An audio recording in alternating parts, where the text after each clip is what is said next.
yung akap ay hindi tinanggal.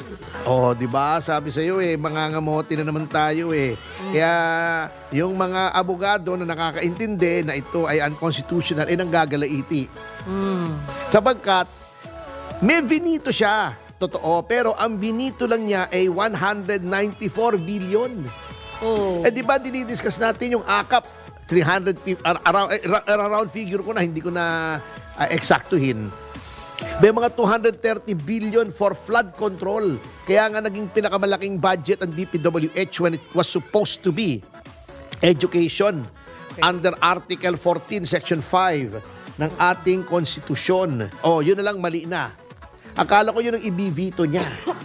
Then, yung unprogrammed, binito niya, konti rin lang. Yung akap, andun pa rin. Bago sasabihin niya, conditional daw at tayo pinagluloko talaga Magbabagong taon na pinagluloko pa rin tayo.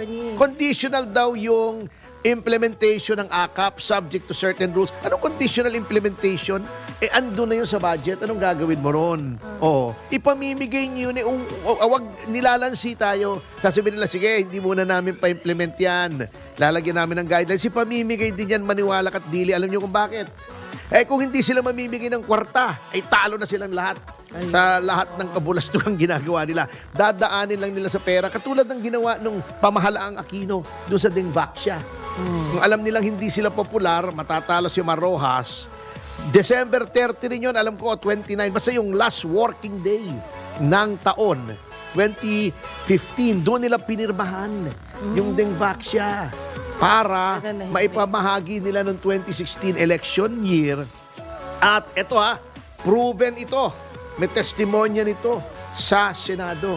Tuwing may iniiniksyonan ng Dingvaxia, pinapasabi nila nun sa mga health workers, yan kung pumunta kayo sa private doctor, 11,000 yan, 10,000 yan, 15,000 yan.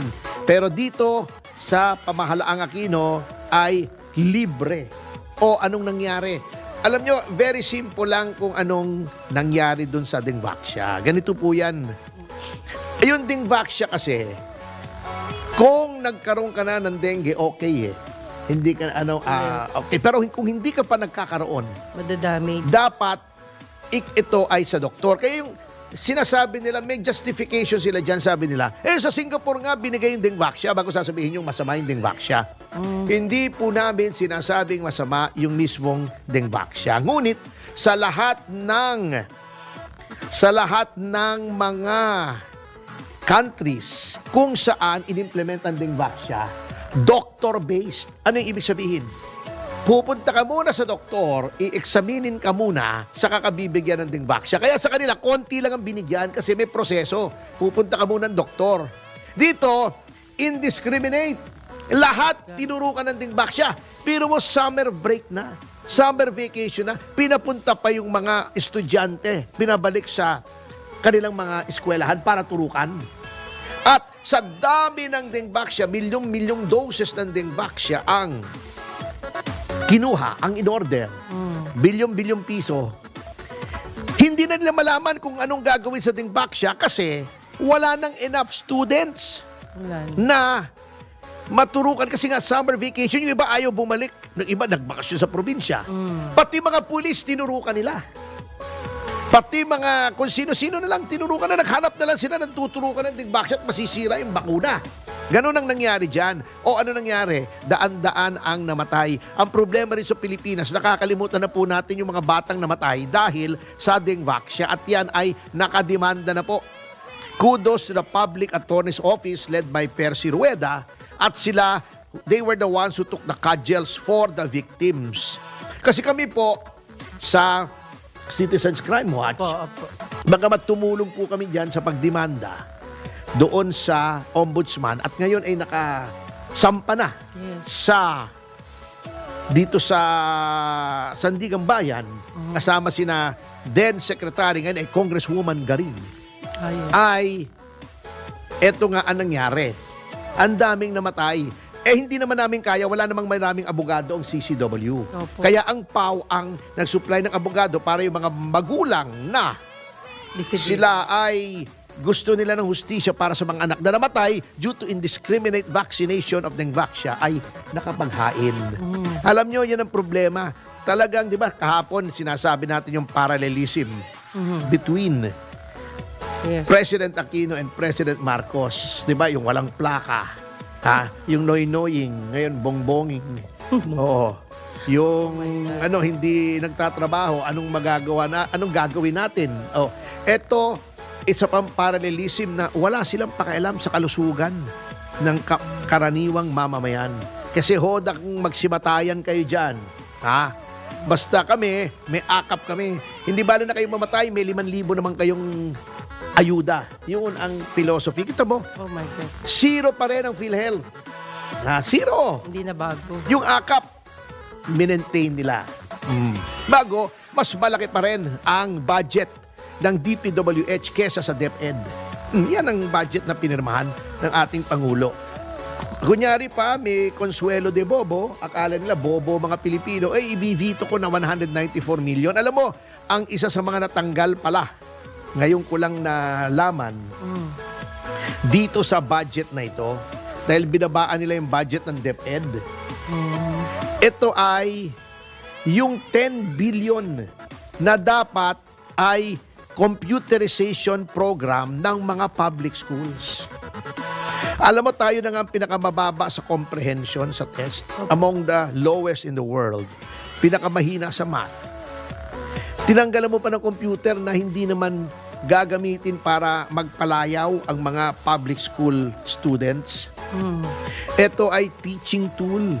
Instrumento ito para matuto ang mga estudyante natin para moderno. Hindi na yung sa blackboard, hindi na yung Iyon ang isa sa mga natanggal sa budget na ito para lang ilagay sa flood control at saka sa akap. Tandaan nyo yan, mga kaibigan natin, mga Pilipino, tandaan nyo kung anong ginawa nitong administrasyon na to. Tinanggalan ng computer yung pangkaraniwang mga estudyante para ilagay sa ayuda, ilagay sa public works. Wala kayong computer ngayong darating na taon dahil nilagay sa flood control para sa mga kaalyadong mga kongresista na mga kontratista.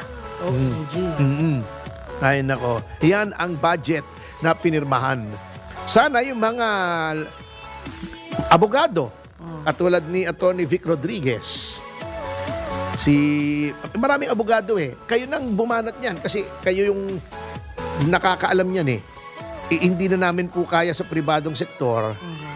Dapat si Vic Rodriguez has to redeem himself. Kasi dati parte siya ng pamahalaan ito di ba? Yes.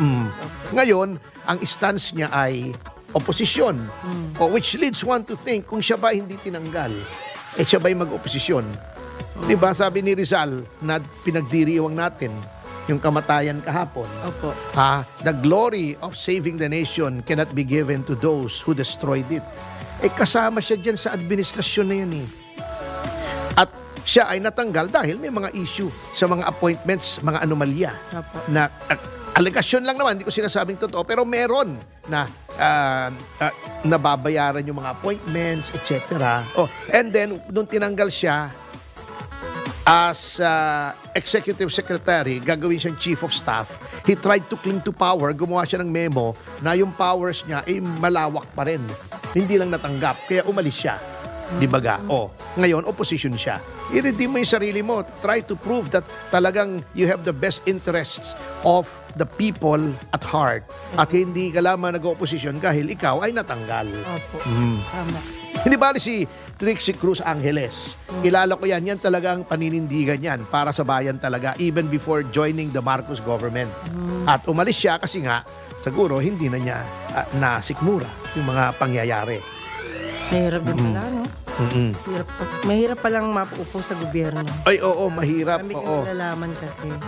Hindi, kasi ang nangyayari, palala ng palala. Nagkaroon lang ng medyo okay nung panahon ni Pangulong Duterte. Hindi ko sinasabi to for anything. Wala akong pakinabang sa matandang yon, sinasabi ko sa inyo. Kaya nga sinasabi lang, malapit ka kay Duterte. Hindi nga. Hindi na nga ako napa-appoint doon Hindi naman ako I did not seek any appointments So wala akong pakialam. Sinasabi nila hindi ka naman na-appoint kaya ikaw ay galit nung noong hindi ka ma-appoint, hindi naman po tayo humingi. Masaya na tayo sa private sector. Correct. But here, talagang this administration is a kakistocracy. It is a government of the worst men. Ayun. Grabe. Kung sinong kalaban ng gobyerno for 50 years, yung mga organisasyon na ang gusto ay itumba ang gobyerno para palitan ng communist a communist government, yun ang kinakampian. Di ba? Si Paduano, hindi naman maipagkakailang member ng Alex Bongcayao Brigade. Talaga? Sina Raul Manuel, sina Franz Castro, ayaw ikondena ang NPA. Although tinatanggi nilang sila ay mga communist, ayaw nilang tinatawag sila mga communist, yet they are enabling this sort of things na nagre-recruit ng mga kabataan at namamatay sa mga engkwentro sa gobyerno. This is that kind of government para lang meron silang tirador para sa mga political opponents sila na mga centrists. Yung mga nasa gitna ay nakipag-alyado. They made a pact with the devil, so to speak. At kinuha nilang mga kaalyado ito mga leftist groups. Pati si Laila de Lima na discredited. Kino mo, incumbent, tumakbong muli. Kamote. Hindi yung kamote ni Robert Yang, magandang kamote yun eh. Ang napakababa sa ranking. Ano yun? Di ba? Opo.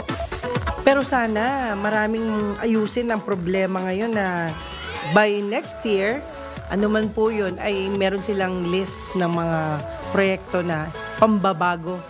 Ay hindi, sana. Kasi ang nangyari dito, yung sa edukasyon, yung sa AKAP, sigurado. Yung sa flood control, sigurado, binawasan lang ng konti. Yung sa PhilHealth, siguradong wala.